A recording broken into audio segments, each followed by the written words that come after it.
Hey y'all, welcome back to my channel. Let's go ahead and talk about Love and Marriage Huntsville, baby. Season 9, episode 10. I'm going to go ahead and get into it because I took my notes and I literally just finished watching the show. So, Nell and Fletcher, they recap what happened at the open house. And Nell asks all the questions. Of course, like I keep telling y'all, the wife knows all the questions to ask. Because it's too good of a play at this point. Nell caught on like I caught on. Like I'm pretty sure a lot of women and wives caught on. Baby, y'all have done this a time or two. This is very familiar. Y'all do this with each other all the time. And I'm pretty sure they talk about, look at, and lust over women often, even during their marriage. That's what I said. That's what I said, and I'm gonna stand on that. Yes, absolutely. That's too familiar. You can't tell. That's that. Baby boom. Mel and Maurice, they meet up and they speak. To me, I ain't gonna lie, I just thought it was a lot of fluff. Maurice is just so immature for me. It would be hard for me to have a conversation with him. I would only want to deal with a man like that in passing or in social settings where I'm only probably going to see him once a year at the family picnic. And that's only if I'm standing next to him while I'm fixing my plate. And he next to the damn barbecue baked beans and I'm right there scooping up some potato salad. And, you know, we speak, hey, what's up? That's the only type of dialogue I would like to have with a man like Maurice, because I don't know. I'm just, After they talk, the men meet up. Marceau, Marquez, and Fletcher. Now, Marquez, if you didn't want another man coming in, taking care of your wife and kids, then why did you leave the door open? Did you not leave the house, the marriage, the kids, the state?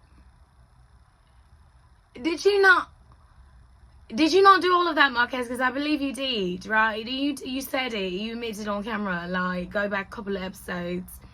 You left your wife, you left your children, and you moved to another state. You did it. And for you to ask Marceau to hook you up with Mel, like, I knew you was a lame, and I'm tired of dragging you every time I recap this show. But you're such a goofball. It's so crazy. Like, ugh. And then what grown-ass 40-year-old man gets somebody else to hook them up? I thought men catch their own fish. It's 2025 now. I haven't had a man come up to me since 2002 saying, hey, what's up, my partner, I want to holler at you. That hasn't happened since 2002. And I could tell you where I was when it happened. It was at the Maryland Park movie theater, AMC 16. See, y'all don't know nothing about that, okay? The Meyer Park theater, next to that Randall's. Yeah, it used to be, I forgot what that is now, but it used to be an AMC theater over there. That was the spot. That was the spot that everybody was going to on the weekends. Yes. That hasn't happened to me since 2002. Other than that, when a man come to me, baby, he coming for himself. So who, again, especially at this grown-ass age, is getting somebody to go up in there and do it? Like, and that was a great question that Chris asked, too. I love the fact that the men was getting on his ass, baby, because, baby, get on it. Get on it. Coming from a woman, he probably wouldn't receive it. You know, he'll probably go through one ear, not the other. But I hope that he receives it. Coming from some men. All right? Maybe this is something you never heard before. I could tell you never heard this before. And if you did, you haven't heard it from the right source. Because you would have changed behavior. I'm thinking. I mean, hopefully after this comes, baby, listen, no, because we already know what happens. So let's talk about it. Chris, that was a great question. If you chose to leave the marriage, file for divorce, leave the house and a wife, then what is the trigger with you seeing her happy with someone else?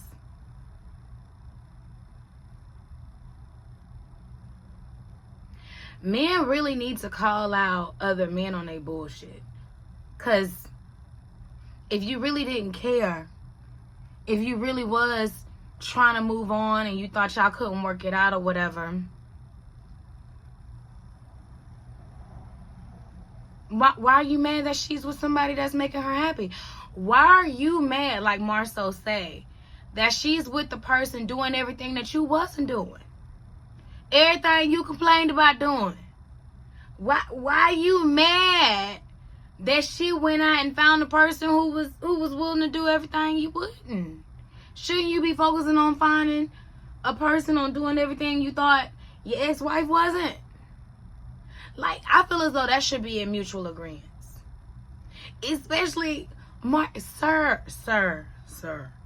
You left the house. You men cannot possibly think y'all be having women at the palm of their hand like that, at the palm of y'all hand like that, that we wouldn't leave an unhealthy situation, relationship, or marriage.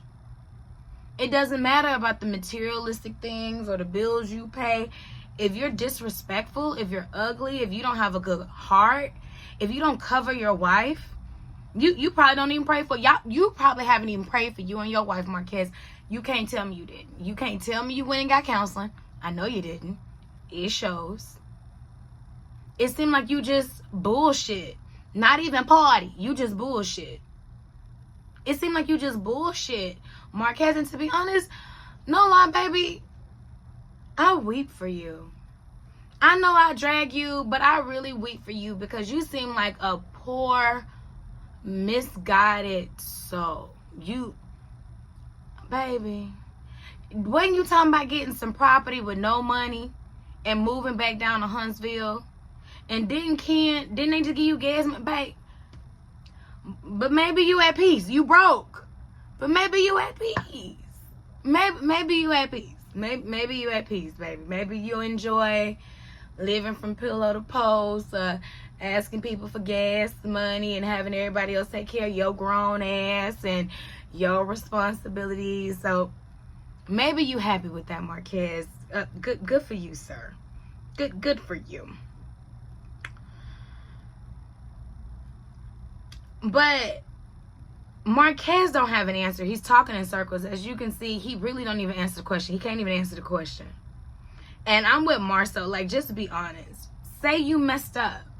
Say you want your wife back. Say you want your family back. It does not make you weak to take full accountability as a man to admit that you fucked up. If anything, that's a sign of strength.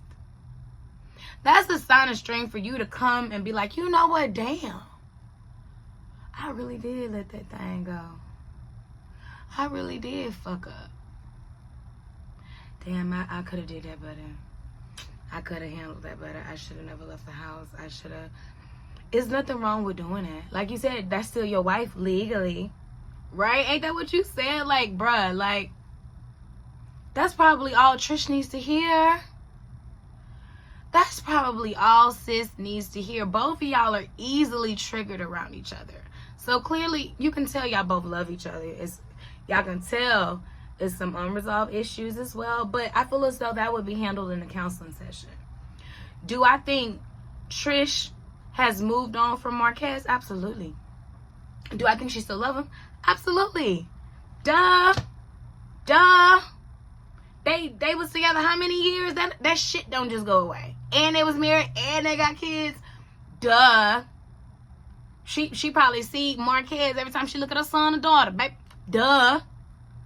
Of course I think she still love him. She will always love him. Is she in love with him? Hell no. Hell no. Is he still in love with her? I don't know. I know Marcel get it, but I don't think he's in love with her. I think he's just jealous of Ken. I think he's jealous of Ken. Let me just go ahead and talk about this. Marquez wouldn't be tripping if Trish was single. If Trish was a single mom, Marquez would continue to be a happy single husband. But it's a fact that another man stepped in, a fine ass man. A man that makes money. A man that take care of the kids, and you know he is laying. Ken look like a pleaser. And I know what it's like to have a pleaser. And baby, Trish leveled up.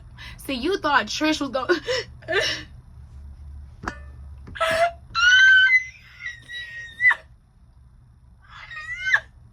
You thought Trish was going to fall on her ass. Not just begging, baby, please, baby, please, baby,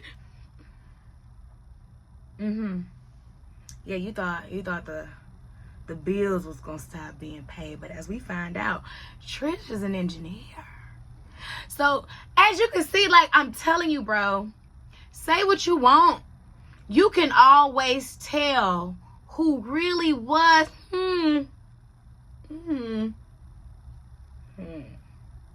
How can I say this nicely? You could really tell who was really on their shit as an individual before they became a partnership. Because when you go back to where you was, or when you go back to doing you literally go back to, if that person was always, y'all know what I'm saying. Hold on, let me get this right. Because like I said, I was trying to watch it how I say it, because I don't want to be rude or insulting when I say this. But again, like, you can tell that Trish was the one carrying the marriage. I'm just going to say it. You can tell that Trish was the financial literate one. You can tell, because like she said, baby, everything still ran because of me. Now our child wouldn't have missed nothing. No, our children wouldn't miss anything. They well fed. Shoes on the feet. Still honor roll. Still in AP English. Still playing softball. Still in the sports. Still in the choir. I buy all that equipment. That shit ain't cheap. They still eat good over here. And you don't do nothing for them. Nothing. Absolutely nothing. And it's because of me. It's because of me. We survived as long as we did because of me. And it shows because my house is still running. And ain't you running from pillow to post, Marquez? Don't you need gas money? I'm pretty sure Chris and Marcel paid the bill when y'all had lunch. You left before them. Talking about you about to go meet up with your... Okay. All right. I don't know why it's so hard for people to take accountability, especially grown people. It's just insane to me. It's not always someone else's fault. He tried to make it the kid's fault. Ken's fault. None of it's your fault. Everything is always somebody else's fault. Nothing. You ain't do nothing. Even when you left. Even when you filed for divorce. Even when you moved out of state. Like, you ain't do... We supposed to overlook all that. You want to overlook all that. It's what she did. She shouldn't have moved another man in the house so quickly. Bullshit. See what I'm saying? Somebody needs to call out this bullshit. See, I couldn't take... Y'all, I'm gonna pray for Marquez when I get off this line. I am, because, baby, what? Just... Okay. Everyone goes to Mill and Mimosas. And I thought everyone looked so nice in their pink. And I love that blazer. that Fletcher had on, and you could tell it was tailored. Like, say what you want. I'm sorry. Miss Nell and Chris Fletcher are the best dressed married couple on the show. Baby, they bring it every time. And y'all know how I love to coordinate, boo. Y'all know how I love to coordinate. And baby, when I tell you they do that and bring the fashions, this my kind of couple. This my kind of couple. Like, bring that sexy. I'm bringing all this sexy and this body, yada yada. I need you to match my flow too. I need you to match what I'm on too. Okay? Yeah, absolutely. But Marquez is such a goofball. He comes with the flowers, offer it to, or show it off to Mel's mom. What's Mel's mom? Mama Diane. Miss Diane.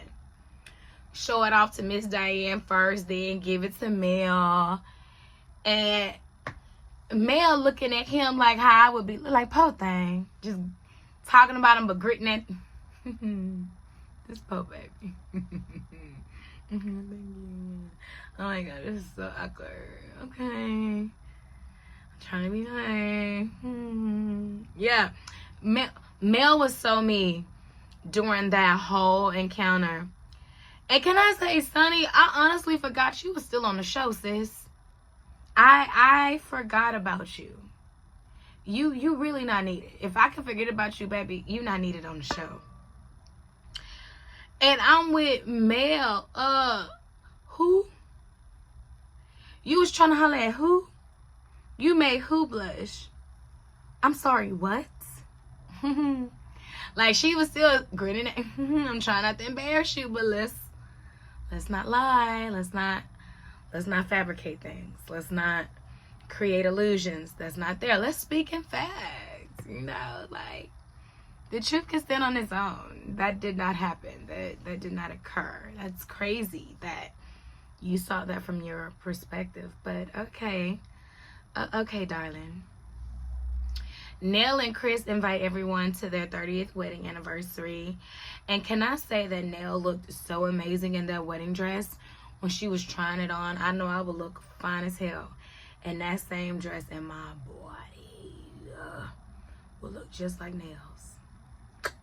If not better. I mean, stacked and packed up in that dress, baby. Because, okay.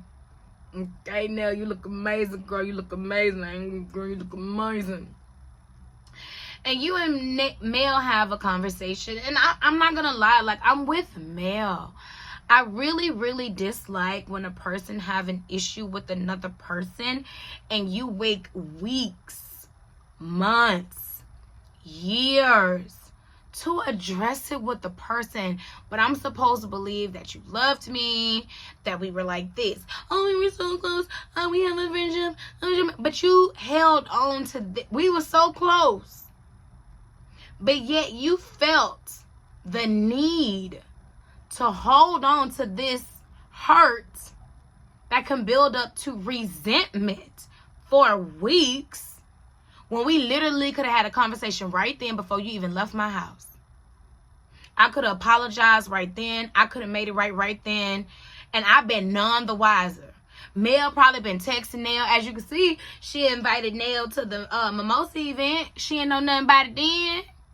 She ain't know nothing about it then. Ain't no telling if they probably met up and had a little quick drink for a happy hour at the cheesecake. We've been having all these minglings and conversations and texting back and forth, and I didn't know that I pissed you off back at 92 when I made a comment about your hair. But we supposed to be best friends, and you've been holding on to that for 20 years. What? You really felt, though, you couldn't tell Mel. And I feel like if that's your truth, Nell, then you need to respect Mel's truth. If Mel is saying, listen, y'all are really Martell's friend, and I thought you was over there because of my friend, because let me tell you something. My friends helping me out through my divorce, even right now, they not my mentors. Those are my friends. Those are my friends. I have a counselor. I have a mama, and I have a pastor. I can't talk to my mama about this. I can't talk to my mama about this. No. We ain't got that type of relationship. Okay? She still don't know everything. I'm okay. This for my counselor and Jesus. He know. He know. He know. But that's it. But my friends wouldn't dare, as much as we talk, be like, oh, well, I'm your mentor. And no, they're my friends. But Nell said that Mel said it one time. And she didn't say she denied it. She didn't deny it. She was just like, look, I didn't know you felt that way. You know, I really felt like you was more of a friend. Both things can be right. So if you want Mel to see where you coming from, Miss Nell, then you need to do the same. You need to do the same. But at the same time, moving forward, baby, y'all, come on now. We need to address things head on. If you keep sweeping shit under the rug, you're going to eventually trip over that motherfucker. So if we all supposed to be grown, and if we have a good bond, a good relationship, and you love me like you say you do, then have a conversation. You mean to tell me you can feel assaulted, you can feel offended, you can feel so many different strong things, and you can talk to everybody but the person you say you have an issue with? No, baby, you just looking for attention. You just looking for attention. Nell, you know Mel number. Call her. Pull up. Pull up. I'm pretty sure Mel wouldn't call the police. I know I wouldn't. Pull up. That's what I do. I stopped doing that, though, because I know people will call the police, because clearly they'll always try to make me out as the aggressor. I know, this face, the aggressor, really. But I guess because people don't pull up no more, bitch. I'm old school. I'm pulling up on your motherfucking ass. You ain't about to keep doing these Twitter figures to me. You ain't about to keep, baby, nah, let me pull up so I can see you, so you can see me, so we can see each other. It doesn't necessarily mean I'm going to lay hands on you, baby. I don't fight. I got too much to lose. Y'all know I'm a corporate. Y'all know I'm corporate. I got too much to lose, boo. I got too much to lose, so I ain't going to put my hands on you. But we can have a conversation. I can get all figgity fine, and we can meet up at the McCormick and Schmidt for their happy hour. I love a great happy hour. And we could order it up, and I can sip on my lemon drop martini. And we can have a conversation. We can converse. We can converse. I'll pick up the check and everything. We can converse. I'm down to have a conversation, especially if somebody feel like I hurt them, and I know that wasn't my intention. And you know what be blowing me? My intuition be right. Because, you know, again, energy never lies. So I can feel it as soon as I feel that shift. But people be trying to convince me, but eventually it always shows up. It shows up always. You know what I'm saying? Again, people can only fake it for so long. But that's it. As y'all can see, baby, it look like the next episode is about to be good. Destiny, I forgot about you too, sis. I forgot about you too. I ain't gonna lie. I forgot about you too. You not needed. Just saying, you can step to the left. And when I want to see Mel confront Chris and see what's up about that, because like she said, we was friends. We was friends. And Nell, you know what? I'm going to say it. See? I'm going to say it. Nell, I honestly feel like the reason why you feel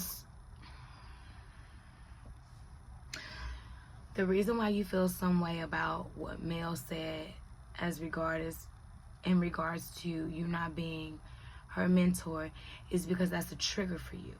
And I feel as though the trigger doesn't even stem from Mel. It stems from what you went through with Chris.